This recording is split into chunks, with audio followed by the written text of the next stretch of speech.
What's up guys, and welcome to the first episode of our eCom live Q&A. You guys asked me a ton of questions, thanks for that. I got around 30 comments or something like that, so really awesome stuff. And in this first video now, I want to answer a few of them. You asked me a lot about Google AdWords, but also some eCom and general stuff. So I will answer some of your questions. I don't know how many it will be, depending on how much time we have. And yeah, please keep these questions coming, really appreciate it. So post the next questions that you have in this video and also let me know what you think about it. Leave a like if you enjoyed. Alright, so the first question that I want to answer, and you didn't upvote them, so I'll just pick them randomly. But the first question that I will answer is from Capio. So he asked, rapid scaling is good or not recommended? What's the percentage to scale daily and best time to change the bidding? Great question. First of all, I can say that on Google, it's not as, or Google in general is not as sensitive when it comes to scaling as Facebook ads, for example. So I know on Facebook, everyone is about, scale slowly, 10% a day, 20% a day, whatever. But on Google, I can say from experience, it's not as important how you scale. So you can definitely go from $50 a day to $100 a day. Just lately we had a campaign where we went from $50 to around $500 a day pretty much overnight, and I'm not exactly sure why it's easier to do on Google and why it doesn't mess up with the algorithm that much. I could imagine it's because on Facebook, the algorithm tries to find the right audience within 5 million people or whatever audience you defined, and whenever you scale, the algorithm basically has to rebuild the whole thing. But on Google, you are basically bidding on keywords, so more or less the algorithm knows which people to target, and then it's only a matter of getting into the audience and things like that, and the auction and things like that. So this is why I think this is not a big deal. However, the reason why you shouldn't scale too aggressively if you don't know what you're doing is that if you scale slowly, you always have the chance to add negative keywords, to check your search term reports and things like that. And if you scale too quickly, you may miss out on some potential because basically you are not adding negatives all the time because you're not optimizing all the time. So don't scale too quickly or you will still leave money on the table. The second question now is from Legacy Chaser, and he asked, I have a question. If I want to master Google Ads and Google Shopping and be profitable with them, what is the easiest method to achieve that? Does it have to be through a course, in-depth articles and guides, by familiarizing myself with the platforms and testing? What do you recommend based on your experience? Thank you, Ali from Sweden. Well, Ali, good question. Of course, I'm not 100% unbiased here because I have my own course, and I can say that if you truly want to master it and if you want to get the most out of it, the most information step by step and basically knowledge from all Google Ads fields, then my eCom PPC Academy course is definitely the right for you. We have around 200 students in there. We have regular live sessions and all these kind of good things. So if you really want to become a master with Google and apply it to your e-commerce business in the best way possible, then I highly recommend you to check it out, but it's not 100% necessary. So if you follow me on YouTube and if you subscribe to my channel and all this kind of things, you will learn a lot about Google. But if you want to go the extra mile and if you want to increase your chance of making good sales and scaling and all these kind of things and build a successful business, then I can highly recommend to check the course out as well.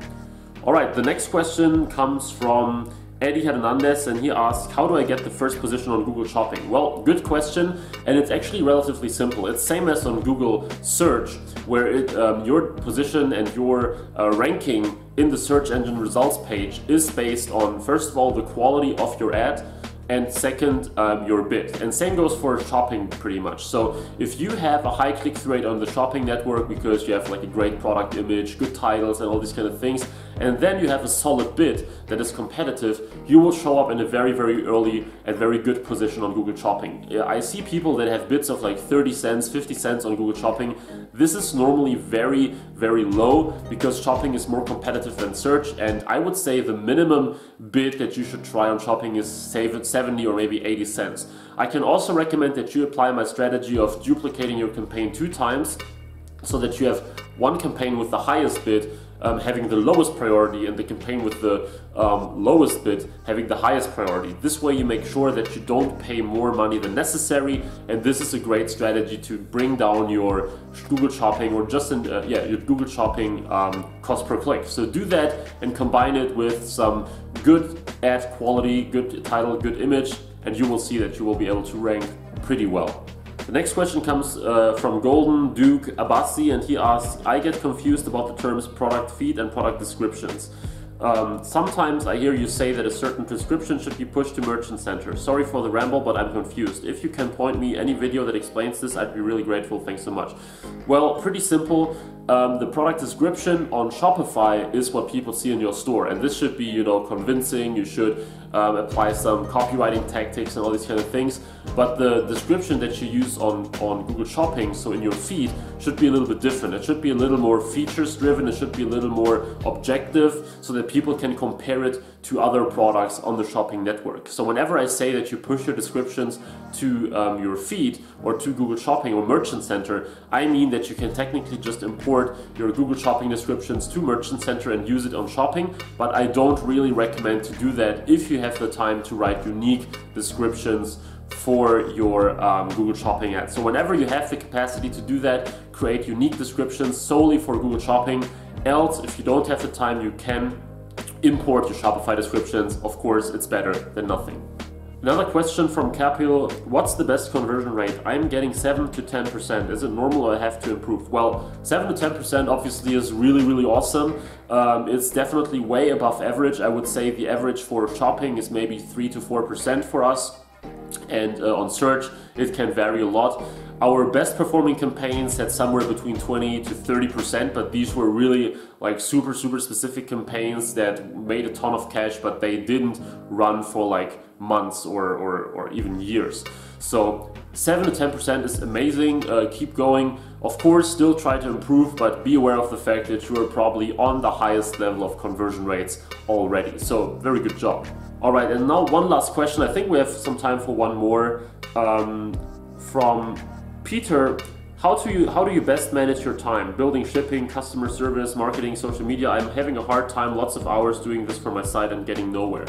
Well, I personally have someone who helps me, for example, with my YouTube stuff, with thumbnails, sometimes also with video editing, but you probably realize that my video editing is not too fancy, so I don't need that much time for it. But when it comes to other things, I have freelancers on Skype that I can get on board whenever it's necessary, but most of the things I actually do entirely by myself.